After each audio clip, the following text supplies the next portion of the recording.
I'm going to tell you a fairy tale. Not many fairy tales have $17.6 trillion worth of debt in them. But let's listen to this fairy tale.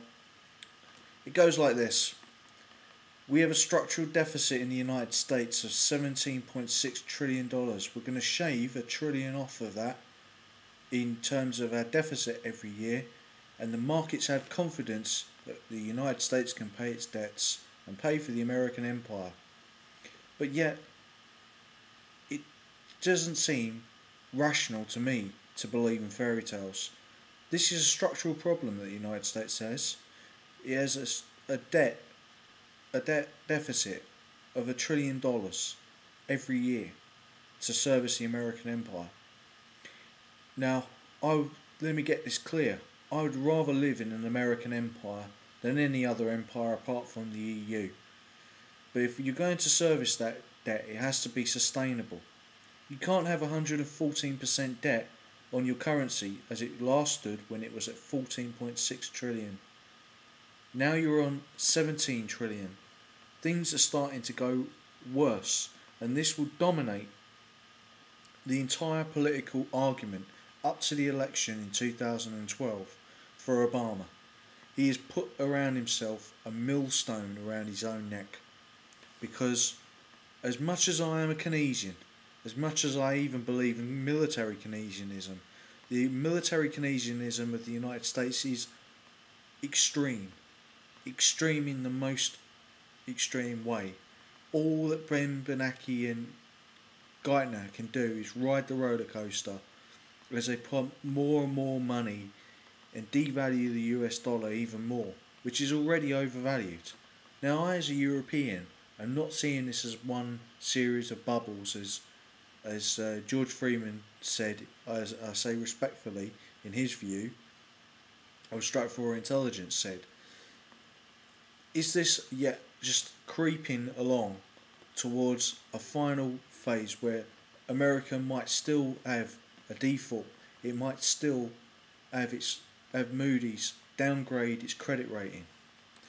Well, gold is usually an indicator of where the market's confidence really lies, and that's not an argument for the gold standard, but it is a hedge against inflation, and inflationary pressure will drive up food and fuel, which is never taken into account in the CPI, Consumer Price Index in the United States, factoring of inflation. What does Euronews have to say, and does it agree on what I've said? Let's have a look. The world's financial markets continue to be volatile, and Europe's bourses were awash with red ink on Wednesday. Investors sold shares on worries of weakness in the global economy, as well as the debt problems in the US and the Eurozone. Underscoring the troubles in the US, growth for the services sector there unexpectedly fell. In July, the fear is that government spending cutbacks and declining manufacturing will prolong an economic slowdown and make Europe's debt crisis worse. As traders said, debt crisis fears are taking over the market. The US situation may have been sorted for now, but we're seeing the problems in Europe clearer again, and we're focusing on those. For example, Italy and Spain, where yields are rising, and that leads to fresh worries. Oil prices have tumbled along with industrial metals such as copper, while demand for the safe haven gold from individual investors and various countries' central banks means the price of the precious metal has hit new record highs. So there you have it from Euronews, a reputable source of news if there ever was one. Good on you, Euronews. He was saying that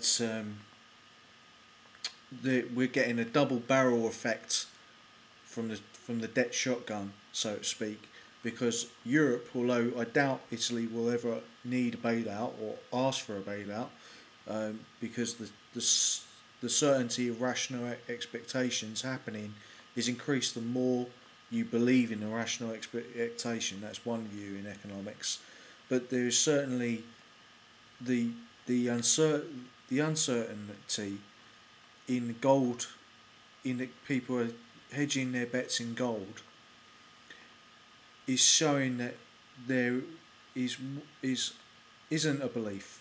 The people don't believe the fairy tale that America can just carry on having structural deficits for the rest of the time. Now, the Republicans, in a Machiavellian way, I would say, try to get tax cuts for the rich, as they would say, to stimulate the economy. But the richest proportion of spending of their overall income is actually very small. It's the magnitude of their spending that would make a difference, but they're not going to spend it in a time of economic uncertainty. What should have happened was that the tax bar was raised for the rich and the people at the bottom of society's economic ladder. The people with often the most skills in terms of being doctors, nurses, soldiers, engineers, construction workers, etc. The middle and lower working class should have been raised out of the tax bracket completely. Well, most of this would have been a short-term contraction of taxation. Companies could have been taxed, and they could have contributed to the overall plan. This is why Paul Krugman was so outraged that that the stimulus didn't work, because so much of it was tax cuts, 40%, and also that the public works schemes in the United States to get the bridges fixed, to get the electric system fixed, didn't happen on the scale that he wanted. So there we're back to the clash of the economists, because Niall Ferguson says we have to fix this structural problem by cutting somewhere, and that will have to be defence. But do I want to live in a world where the United States doesn't have supreme dominance over the seas? No, I don't. I would like them to have a partnership equally with the EU, but the EU has its own troubles in the periphery, but it is not a core structural problem in the EU of debt. We have 2% inflation in the Eurozone. That's not a problem. The Americans have tremendous amounts of inflation. They have terrible growth figures. So does Europe. I understand that, Americans, but the Greek and Italian increase in their GDP is at a 0.25%. So I understand it's about the same as Zimbabwe or Haiti, as one economist said on Euronews. But the United States has always been heralded as having tremendous GDP, tremendous industrial power, but the services sector is the critical point, the critical factor, and that is decreasing, that is contracting because of the policies that Obama has chosen, because he's had to, because the Republicans have pushed him in that direction. Now, the Republicans want to get rid of entitlements, they want to get rid of Social Security, but that will make an additional contraction in public spending, because people who are in those situations of unemployment depend on those things, and cutting their entitlements will stop them being consumers, because people who are unemployed are consumers too. You know, we are all citizens, and we should all have an ability in the Western world, or if anyone adopts social democracy or American capitalism, to be able to spend, to be able to survive, even if you don't have a job. That is a basic marker of civilization, in my view.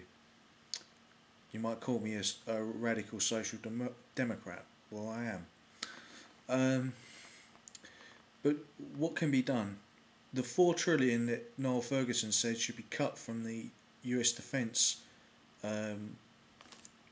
budget means that the United States will either have to choose between a leaner, meaner United States Defence Force, and it would be a defence force, it wouldn't be able to project military power as much as it was, or a larger force with less good equipment and training. I think they'd probably have to choose the latter in order to get spatial dominance against China and Russia. Thank you for listening, and keep me updated on this subject. Thank you for listening. USA forever, United EU forever, and England forever.